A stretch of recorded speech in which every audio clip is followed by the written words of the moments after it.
Assalamualaikum warahmatullahi wabarakatuh. Selamat pagi, salam sejahtera bagi kita semua. Pada pertemuan kali ini adalah pertemuan pertama untuk mata kuliah komputer terapan.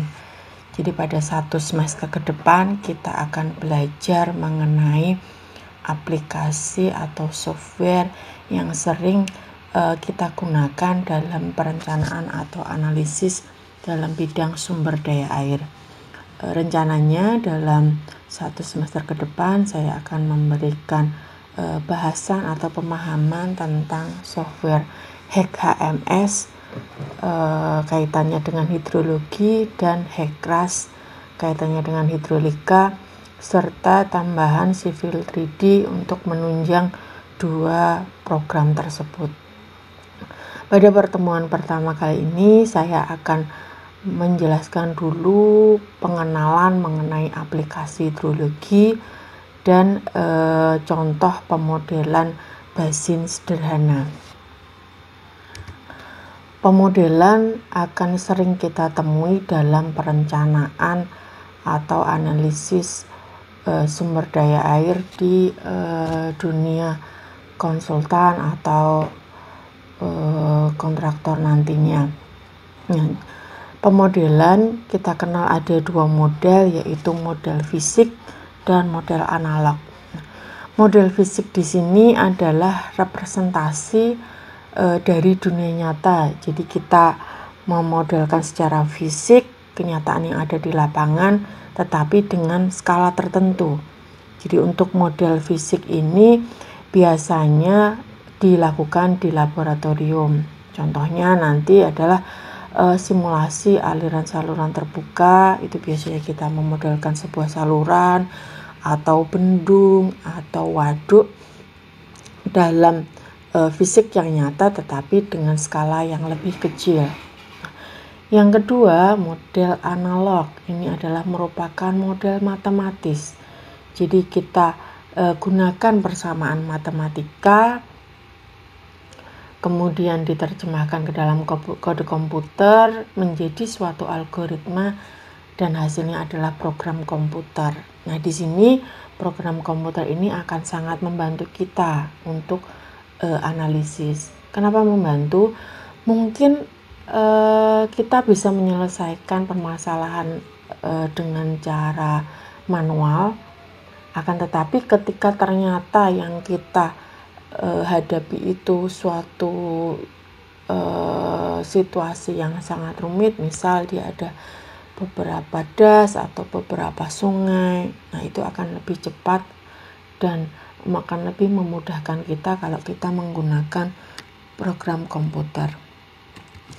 Dalam hidrologi ada beberapa model dan aplikasinya. Yang di sini akan saya contohkan beberapa model. Yang pertama di sini adalah RIBASIM, yaitu River Basin Simulation Model. Model ini menginterpretasikan alokasi air pada suatu sistem das, daerah aliran sungai, atau kadang juga kita bisa memodelkan pada suatu WS atau wilayah sungai. Nah, ini erat kaitannya nanti dengan neraca air. Dia ada input kebutuhan dan ada pula input ketersediaan air. Yang selanjutnya yaitu HMS, Hydrologic Engineering Center Hydrologic Modeling System. Nah, di sini nanti kita akan memodelkan aliran banjir pada suatu daerah aliran sungai. Yang selanjutnya yaitu EPA SUMM. Model ini merupakan gabungan antara hidrologi dan hidrolika. Jadi input di dalamnya ada hujan, ada juga salurannya nanti untuk hidrolikanya. Tetapi model ini lebih familiar atau lebih sering digunakan untuk drainase. Yang model ANSWER, Areal Non-Point Source Watershed Environment Response Simulation. Di sini juga dia memodelkan laju aliran dalam das. Dalam mata kuliah ini saya akan menjelaskan mengenai model hack HMS. Kenapa kita pakai hack HMS? Model ini sudah sangat sering digunakan baik dalam analisis maupun penelitian ataupun studi tertentu. Model ini banyak dipilih karena dia free download. Jadi kita tidak ada biaya, tidak perlu lisensi. Kita cukup mendownloadnya saja, langsung bisa kita gunakan. Nah, di sini model HMS adalah suatu perangkat lunak yang dirancang untuk simulasi proses hujan menjadi aliran atau limpasan. Nah, rainfall menjadi runoff. Nah, ini pada suatu daerah tangkapan hujan atau daerah aliran sungai. Nah, HMS dapat diterapkan untuk permasalahan banjir, baik itu di perkotaan maupun di das alami. Nah, ini cukup kompleks, dia bisa digunakan untuk berbagai macam aplikatif, diantaranya yang pertama peramalan debit banjir. Misal kita mau tahu, sungai ini berapa sih debit banjirnya untuk kala ulang 5 tahun atau 25 tahun. Kaitannya dengan apa? Kaitannya nanti dengan kita perencanaan hidrolikanya. Kita tahu sungai ini akan melimpas ketika debitnya sekian. Nah, itu akan kita gunakan untuk mengambil keputusan. Terus perencanaan pelimpah bendungan, bagaimana suatu pelimpah atau spillway kita modelkan. Terus bagaimana bendungan itu nanti akan dapat mereduksi debit banjir.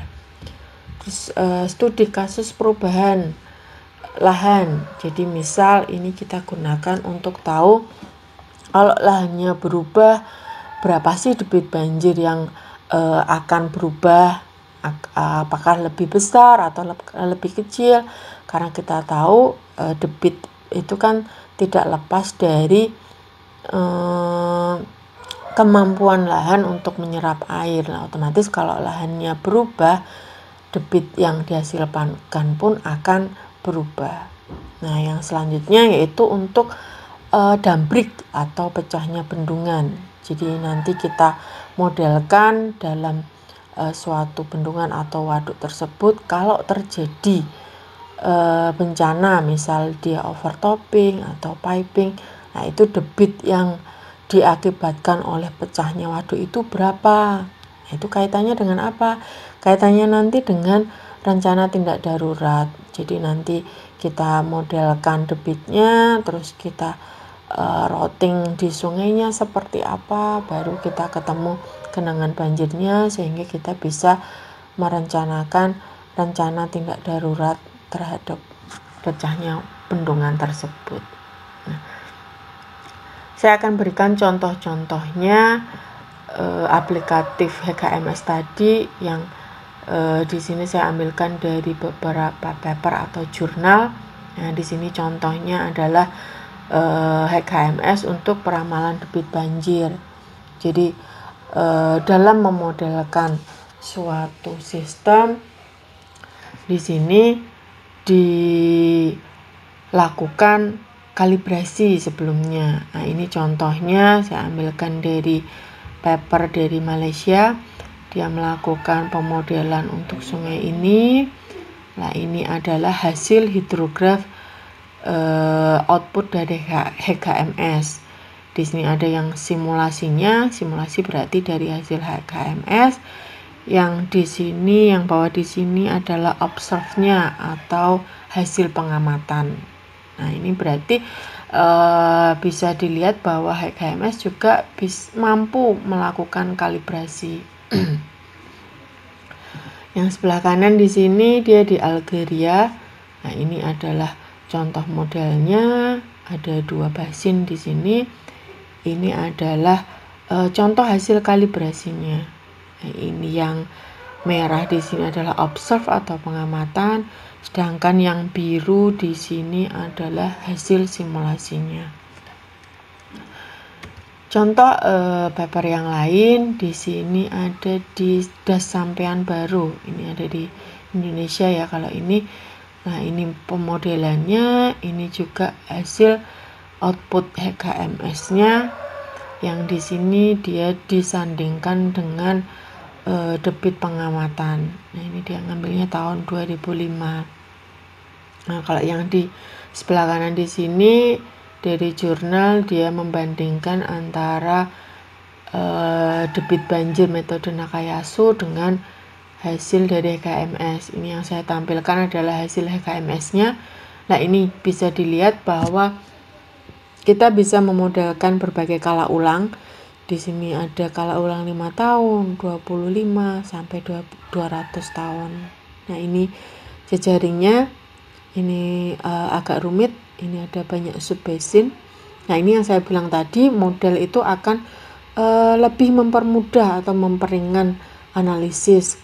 Nah, misal kalau di sini ada subbasin banyak atau subdas banyak, kalau kita harus melakukan analisis secara manual itu kan akan memakan cukup banyak waktu. Nah, kalau memakai model di sini itu akan mempersingkat waktu analisis. Yang selanjutnya di sini ada ini lanjutan dari Algeria tadi. Ini adalah gambaran proses kalibrasi. Ini adalah output HKMS ketika belum dilakukan kalibrasi. Nah, ini yang observe itu yang merah, biru ini adalah hasil HKMS. Nah, ketika kita sudah lakukan kalibrasi, hasilnya akan bagus. Nah, ini seperti ini, hampir mendekati. Nah, ketika sudah dilakukan kalibrasi, biasanya baru kita lakukan untuk analisis debit banjir untuk berbagai kala ulang. Yang selanjutnya ini adalah contoh aplikatif HKMS dalam perencanaan bendungan. Ini saya ambilkan dari jurnal perancangan Waduk Mundingan. Nah, ini di Kota Semarang. Ini adalah contoh hasil hidrografnya. Yang di sini adalah inflow-nya. Inflow-nya ini kita lihat hampir 450 meter kubik per detik. Nah, begitu kita inputkan sebuah reservoir atau waduk dengan data teknis tertentu, ini tentunya sesuai dengan data Waduk Mundingan, di sini outflow-nya akan menjadi sekian. Nah, ini sekitar 100 meter kubik per detik.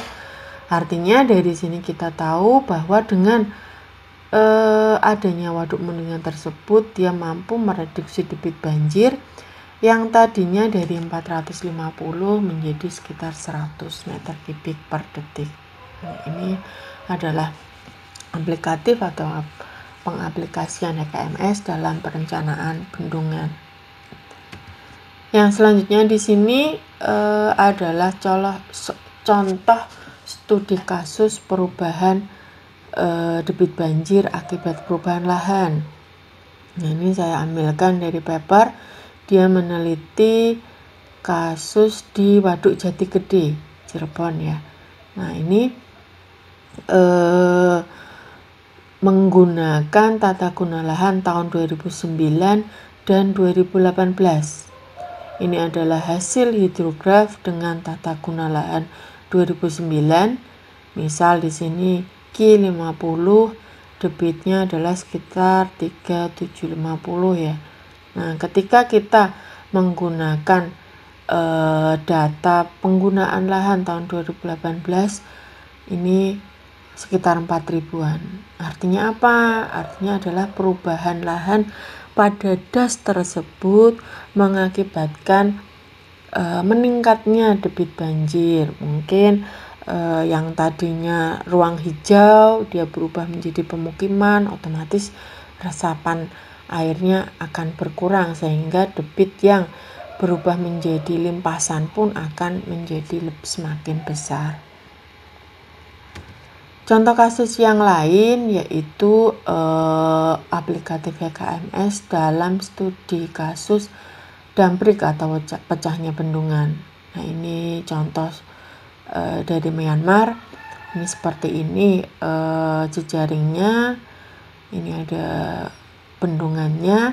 Nah, ini kalau kita mau memodelkan dambrik, Ini nanti di sini ada parameter dump break-nya.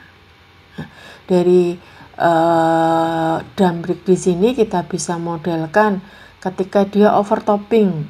Bagaimana kalau ternyata terjadi limpasan pada dump top waduk, atau kalau yang di sini ini adalah akibat dari piping, terjadi bocoran ya. Jadi dari dump break ini nanti kita bisa banyak skenario, ada overtopping, ada piping itu nanti kita bisa atur elevasinya di mana.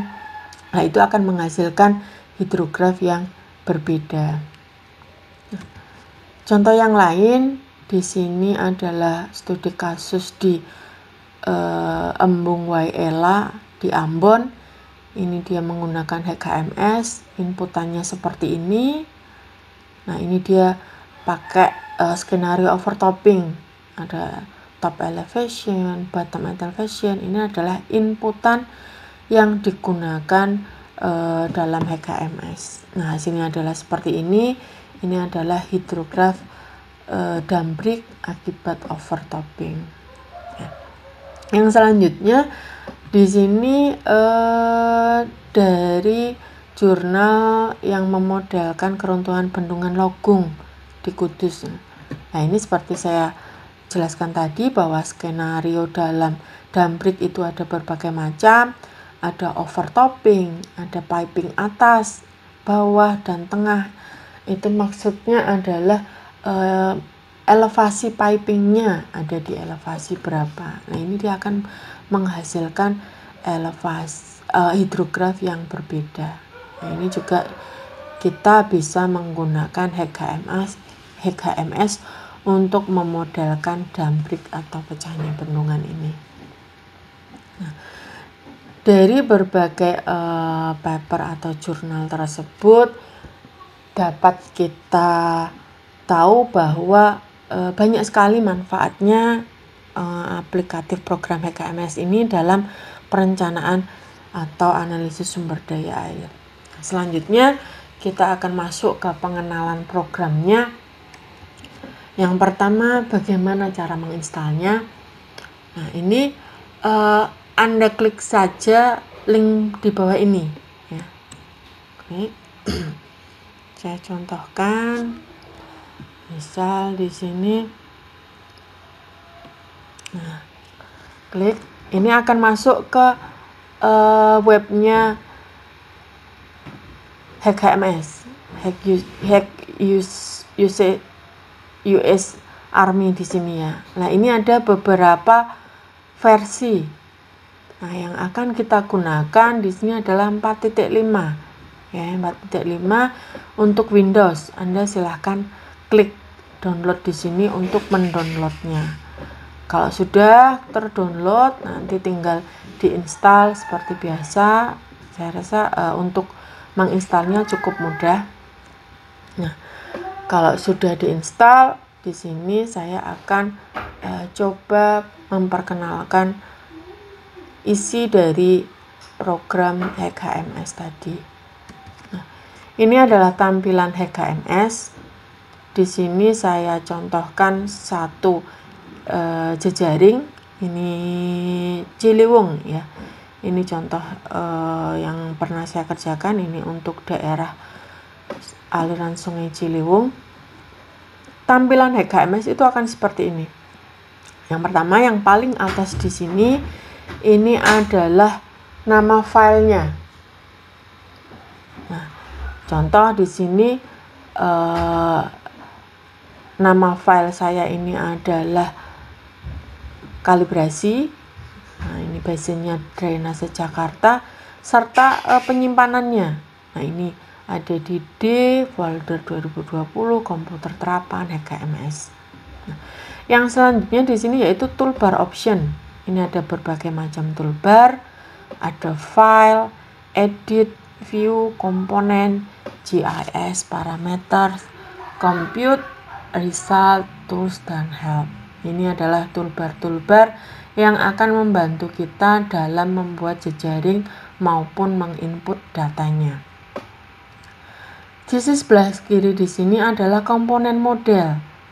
ini untuk menjadikan suatu jejaring ini ada beberapa komponen. Yang pertama biasanya yang dipakai adalah basin model, ini menggambarkan jejaringnya, meteorologicnya, ada control specification, ada time series data, dan period data. Ini akan saya jelaskan nanti selanjutnya nanti.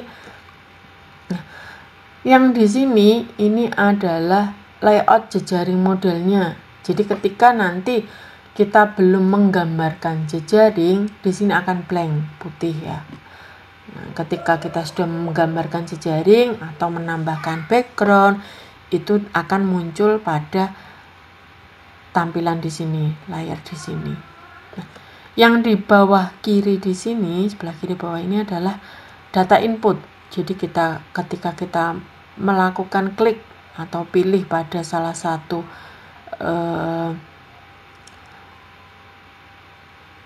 jejaring, misal saya pilih subdas, nanti di sini akan tampil inputannya apa saja. Nah, ini yang kita bisa lihat di sini, ini contoh untuk basin model. Toolbar option, ini ada file, edit. Untuk lebih jelasnya saya akan coba buka secara langsung HKMS.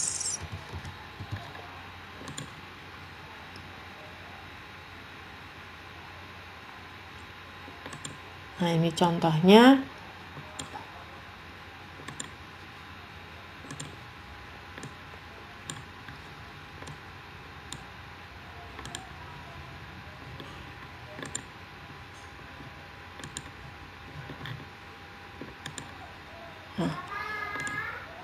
Yang pertama di sini ada file.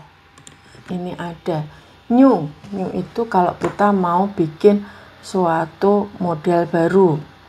Open kalau kita sudah punya suatu jejaring atau suatu kasus tadi dan kita mau membukanya. Import ini kalau kita mau mengimport suatu basin atau meteorologic model dari model yang kita sudah pernah buat sebelumnya. Ini kalau mau save, ini atau save as, delete, menghapus, ini rename atau mengganti nama, ini kalau mau mencetak. Nah, ini kalau exit, keluar. Nah, kalau di sini ini adalah history dari model yang pernah kita buka. Nah, ini judulnya apa aja, itu kalau kita udah pernah buka di sini akan muncul. Terus yang selanjutnya edit itu untuk cut atau memotong, copy, paste atau menselect, nah ini dan lain-lain. View ini kalau kita mau menambahkan layer pada jejaring. Terus ini zoom in, zoom out. Nah, ini komponen di sini ada berbagai macam. Ini kalau kita mau menambahkan basin model, kita klik di sini, menambahkan meteorologic yang sering komponen yang paling sering dipakai atau wajib itu adalah basin model, meteorologic, control specification, time series, dan period data. Nah, yang grid data, terrain data, dan grid region ini jarang kita gunakan kecuali kita menggunakan pemodelan berbasis GIS. Nah, ini ada satu toolbar GIS. Nah, ini kalau kita menggunakan GIS dalam pemodelan.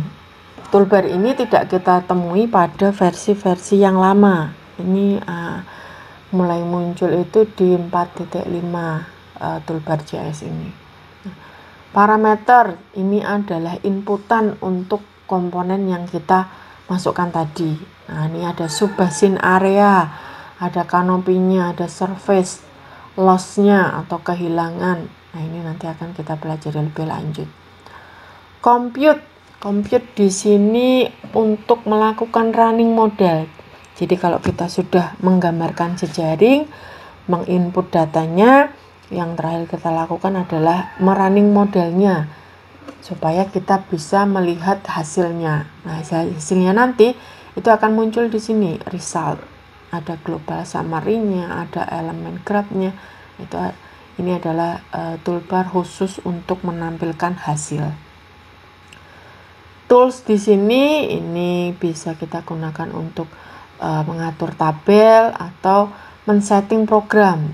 Ini kita misal default program kita mau pakai metode apa, itu kita bisa pakai di sini. Help di sini ini adalah panduan program, ini ada quick start-nya, ada user manualnya, ini semuanya ada di sini. Nah, ini adalah toolbar-toolbar yang ada pada program Hack HMS. Saya akan lanjutkan komponen. Nah, tadi saya jelaskan komponen yang wajib pada suatu model Hack HMS itu ada 5: basis model, meteorologic, control specification, time series, dan pirate data. Basis model di sini digunakan untuk menggambarkan jejaring yang mewakili kondisi das yang kita modelkan. Ada apa saja jejaring yang bisa kita gambarkan? Yang pertama di sini ada subbasin. Nah, ini simbolnya yang ini. Kalau menggambarkan subbasin, kita tinggal klik ini, terus kita beri nama. Ini memodelkan suatu das atau subdas, daerah aliran sungai. Nah, yang kedua di sini ada ridge. Ridge di sini adalah menggambarkan sungainya, sungai utama. Jadi dia mewakili penggalan sungai utama. Nanti dia ada proses routing karena di sungai itu kan ada kehilangan ya. Nah, toolbar yang selanjutnya yaitu reservoir di sini. Ini kita bisa gunakan untuk memodelkan waduk atau embung atau detention pond. Junction di sini adalah pertemuan sungai. Jadi kalau misal kita memodelkan ada misal anak sungai ketemu dengan anak sungai terus ke sungai utama, nah itu pertemuan dua anak sungai, kita tambahkan junction. Terus di sini ada diversion. Diversion di sini adalah mewakili percabangan sungai atau bendung. Jadi misal kalau percabangan sungai itu kan secara alami, tapi kalau bendung itu kan ada pengaturannya. Nah, ini nanti kita bisa modelkan dengan toolbar ini. Yang di sini ada source atau supply sea. Jadi misal jejaring kita dari das kita mendapatkan supply sea dari sungai lain atau dari das lain. Nah, ini kita bisa masukkan dengan menggunakan toolbar source di sini. Sink di sini adalah keluaran. Jadi di sini mewakili output hasil terakhir dari jejaring yang kita modelkan. Nah, saya akan jelaskan satu persatu mengenai inputan datanya apa saja. Nah, untuk subbasin atau das, di sini kita perlukan yang pertama adalah luasnya berapa sih. Nah, inputannya adalah berupa kilometer persegi. Terus kondisi tutupan lahan digunakan untuk apa? Untuk mengetahui losses atau kehilangan yang terjadi. Kalau misalnya nanti kita menggunakan metode SCS curve number, tutupan lahan ini akan kita gunakan untuk menghitung nilai CN atau nilai curve number. Topografi digunakan untuk mengetahui waktu tempuh. Jadi dari topografi yang kita bisa hitung kemiringan sungainya, kita bisa menghitung waktu tempuh dari sungai terjauh ke titik tinjau. Nah, yang selanjutnya ridge. Ridge di sini yang kita perlukan adalah data kemiringan sungai. Ini juga untuk digunakan dalam routing atau penelusuran aliran sungai. Terus panjang sungainya berapa. Terus kalau kita pakai metode tertentu, dia juga ada yang menghendaki inputan koefisien Manning. Jadi koefisien Manning itu kan berbeda tergantung dari tipe sungainya, apakah dia misal tanah atau dia dari beton. Nah, itu kan koefisien Manningnya berbeda-beda. Yang selanjutnya untuk reservoir. Nah, ini ada beberapa data yang kita perlukan ketika kita hendak memodelkan suatu reservoir. Yang pertama di sini adalah volume tampungan. Kita butuhnya apa? Butuhnya adalah kurva hubungan antara elevasi dengan volume atau luas dengan volume tampungan. Nah, ini kita masuknya nanti berupa paired data atau data berbentuk tabel. Selanjutnya yaitu data teknis waduk. Nah, ini kita butuh elevasi serta panjang dam topnya berapa, elevasi dan panjang spillway-nya berapa. Jika ada outlet atau pompa, data teknisnya itu juga kita akan perlukan. Nah, untuk source tadi, kalau ada supply-C, kita juga perlu tahu debit supply-C-nya itu berapa sih. Nah, itu yang akan kita inputkan ketika kita memodelkan source atau supply-C tadi. Meteorologic model ini adalah komponen yang selanjutnya. Jadi kalau kita sudah meng-create komponen basin, selanjutnya kita meng-create komponen ini. Nah, gunanya untuk apa? Di sini kita akan gunakan untuk mengatur data inputan hidrograf. Jadi kita kalau kita sudah masukkan data hujan, itu kita mengaturnya di sini. Yang akan kita running itu kita linkkan dengan data hidrografi yang mana. Nah, di sini kita bisa atur, misal dalam satu model kita mau running berbagai macam kondisi, misal berbagai macam kala ulang. Nah, ini kita mengaturnya di sini, di meteorologic model. Yang selanjutnya, komponen yang ketiga yaitu control specification. Nah, ini digunakan untuk mengatur rentang waktu simulasi. Nah, misal kita akan mensimulasi dari tanggal 1 Agustus jam 00 sampai tanggal 2 Agustus jam 00. Nah, itu kita ngaturnya ada di sini. Yang keempat, di sini adalah komponen berupa time series data. Fungsinya time series data di sini untuk menginput data berupa data series. Data series apa aja? Misal dia adalah bisa berupa data hujan atau data presipitasi. Di sini kita inputnya sudah berupa hidrograf. Ingat, data hujan yang kita masukkan di sini sudah merupakan data hujan das atau metodenya kita bisa pakai Thiessen, bisa pakai aljabar. Nah, selain data hujan di sini, kita juga bisa menginput data debit. Nah, fungsinya apa? Data debit di sini kita gunakan kalau misalnya kita mau mengkalibrasi.